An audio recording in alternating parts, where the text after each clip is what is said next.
Guarda qua quante le cornie! Che bontà! Come sono felice!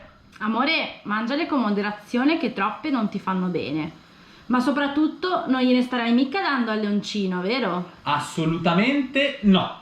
Topolino, mi dispiace, ma se anche solo ti dessi un assaggio di queste prelibatezze rischieresti di stare davvero molto male e noi questo non lo vogliamo proprio. Tu devi stare sempre bene ed essere felice.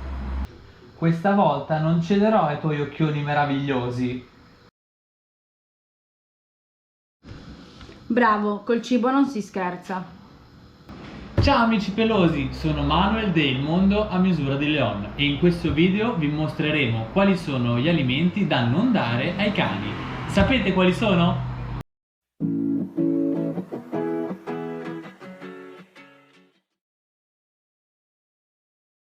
Iniziamo dalla vivanda più conosciuta nonché una delle più pericolose per gli animali, la cioccolata. Non importa che sia al latte, fondente, alle nocciole, bianca, l'importante è tenerla lontana dal vostro amico scodinzolante perché contiene la teobromina, che parola difficile, che non viene metabolizzata dal quattro zampe e può provocare anche la morte nei casi più estremi. Pensate che bastano pochi grammi per avvelenarlo, quindi questa la mettiamo subito via, onde evitare situazioni amare. Presente in molti alimenti come gomme da masticare, caramelle e torte, lo xilitolo è un dolcificante artificiale. Se ingerito dal peloso rilascia insulina con conseguente ipoglicemia, ovvero un abbassamento dei livelli di zucchero nel sangue, quindi anche una piccola quantità può risultare nociva. Gli effetti che può provocare sono letargia, convulsioni, nausea e perdita della coordinazione. Lo zucchero invece è pericoloso perché può provocare il diabete. Perciò, quando volete essere sdolcinati nei suoi confronti, fatelo riempiendolo di coccole, che è meglio. Cesare non invecchia, lui matura. Cesare è immortale. Cesare è riuscito in tutto, ha conquistato tutto. Ave me. Sin dall'antichità l'uva è profondamente legata a simboli positivi che richiamano benessere, gioia, ricchezza, ma non per i nostri amici a quattro zampe, in quanto i semi presenti nel frutto sono nocivi, provocando gravi problematiche renali. Specialmente sotto le feste, ad esempio a Natale, quando siamo pronti ad addentare quella bella fetta di panettone, ricordiamocelo, quando l'uva passa, salutiamo e ognuno per la sua strada. Questi tre ingredienti sono utilizzati dalla maggior parte delle famiglie italiane, ma non bisogna affatto sottovalutarli, siccome sono in grado di danneggiare i globuli rossi dei cani. Tanto direi che non dobbiamo tenere lontano nessun vampiro e tantomeno scambiarci baci alla francese. O forse sì.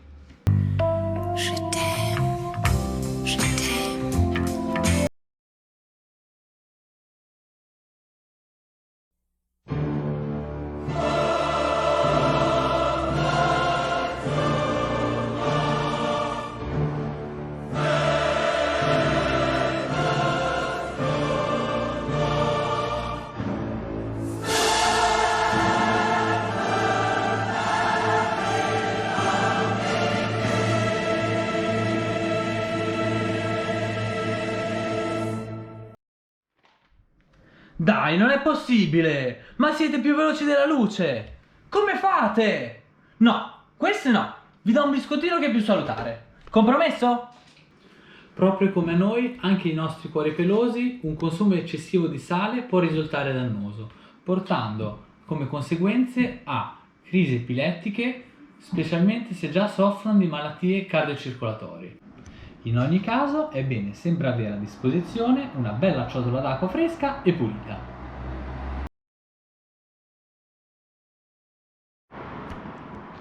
Noci e noci di macadamia possono sembrare alimenti completamente innocui, visto che noi li consideriamo come l'esilio di lunga vita, ma basta una manciata di questi frutti secchi per gravi problematiche ai nostri cani, siccome loro non hanno gli enzimi per assimilarli. Specialmente se avete un cane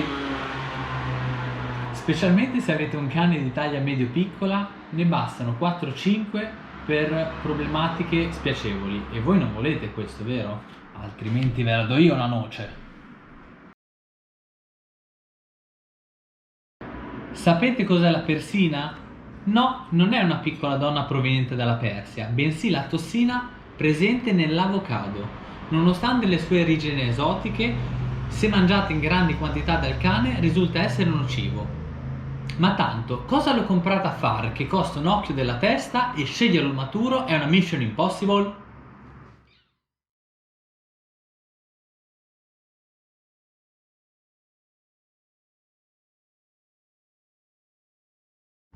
I cani possono mangiare la frutta, ma quando gliela diamo è bene prestare attenzione alla rimozione di semi e noccioli, come nelle mele e nell'anguria.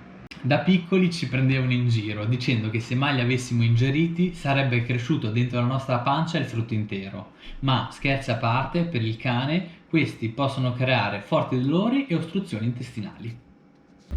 Una cosa che non tutti sanno è che il nocciolo di alcuni frutti, come quello delle prugne o delle pesche, contiene il cianuro, che è velenoso sia per noi che per loro. Ora, voi lo sapete, ma loro ne sono ancora all'oscuro, perciò è vostro compito proteggerli e farli stare bene.